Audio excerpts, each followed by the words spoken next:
the deal, making the closing arguments for the Jamaican voter to decide who to choose. And it was a tale of two parties, two mass rallies, yeah? One in Munamar Square in Spanish Town for the governing Jamaica Labour Party, the other from the historic square of Sam Sharp Square in the western city of Montego Bay. And that's how we're going to begin Cliff Hughes Online today. It's going to be one with a little difference, yes, because we are coming to you live from Revo TV, yes. Revo, get used to it, Cliff Hughes Online on Revo TV. And we're going to be, showing off a little. Yeah, not much, showing off a little.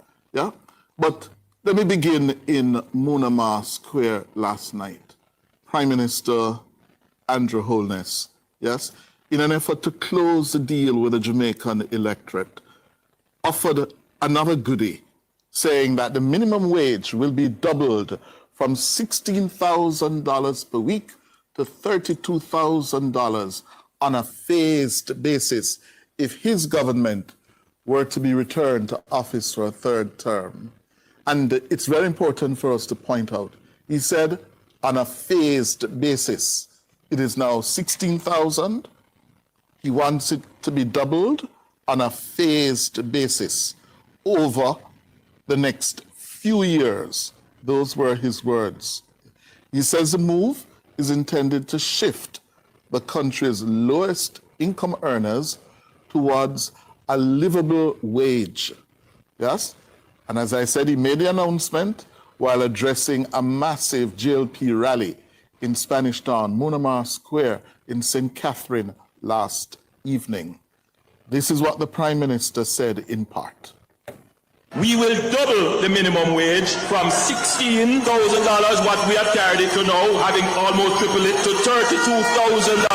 In our first budget, the minimum wage will move from $16,000 to $18,500 and then gradually after that for the next few years. People are not making a decision to leave what they are doing. Many of them are at home, many of them are at the street side, some of them are hustling. And so the incentive to work at that level is not strong enough. So by increasing the minimum wage gradually, you shift the incentive to work in favor of work. So you're going to get more Jamaicans voluntarily deciding to move out of the unemployment pool and into the labor pool. Prime Minister Andrew Holness, he noted that over the past 9 years, his administration has focused on strengthening the country's economic framework. He says this has made it possible to pursue a livable wage for Jamaicans. Everything you do, you have to... Meanwhile, Prime Minister Holness says critics of the JLP have been unable to discredit the numerous things his administration has listed as achievements over the past 9 years. Of course, you'll recall the publication and distribution of that booklet of achievements. Our campaign had two distinct parts to it. The first part of our campaign was on achievements. We ran almost 8 weeks of campaign wholly and solely on what we achieved as a government. No other government of Jamaica was able to ever do that. This Jamaica Labour Party government is the first government of this country that could come to the population and lay out unchallenged achievements. If you notice, the PNP, the detractors and the critics could not contest any of the achievements we placed, the 200 and odd achievements we placed in our achievement books. That was not in contest. According to Dr. Holness, the JLP may have run the best political campaign in Jamaica's history. The general election campaign is set to conclude within the next 24 hours.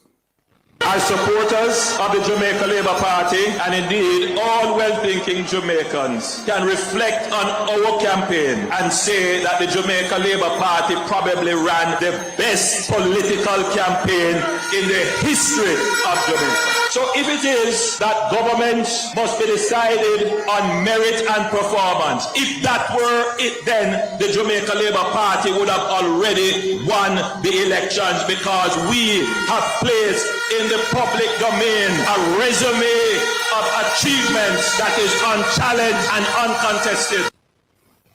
That was the Prime Minister in Munama Square, Spanish Town, last evening, while the People's National Party were at Sam Sharp Square in Montego Bay, where the former party leader and finance minister, Dr. Peter Phillips, showed up.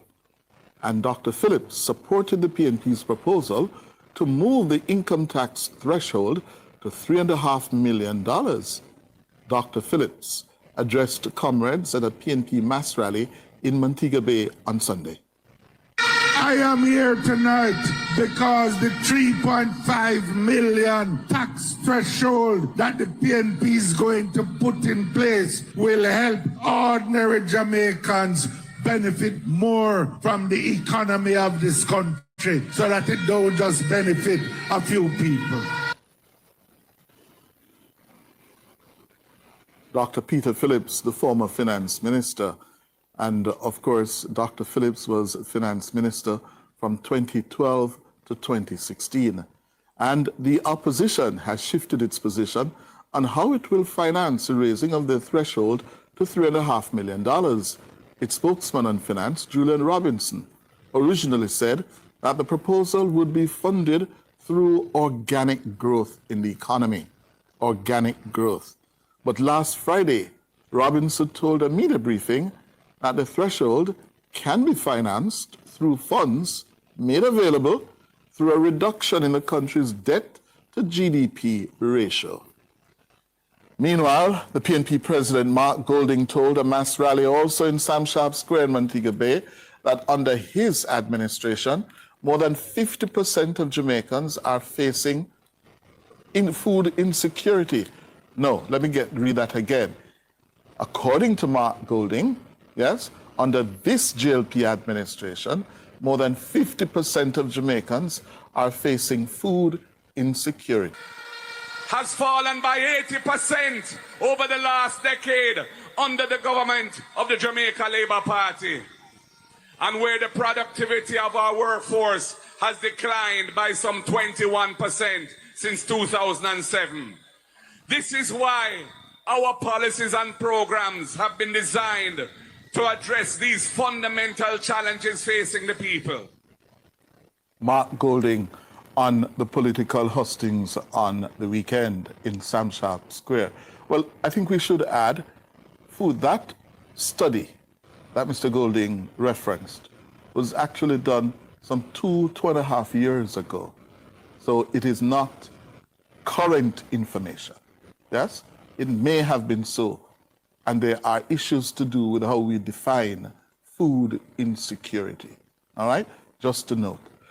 Well, Golding also says if the PNP forms government, it would introduce impeachment legislation to deal with errant parliamentarians.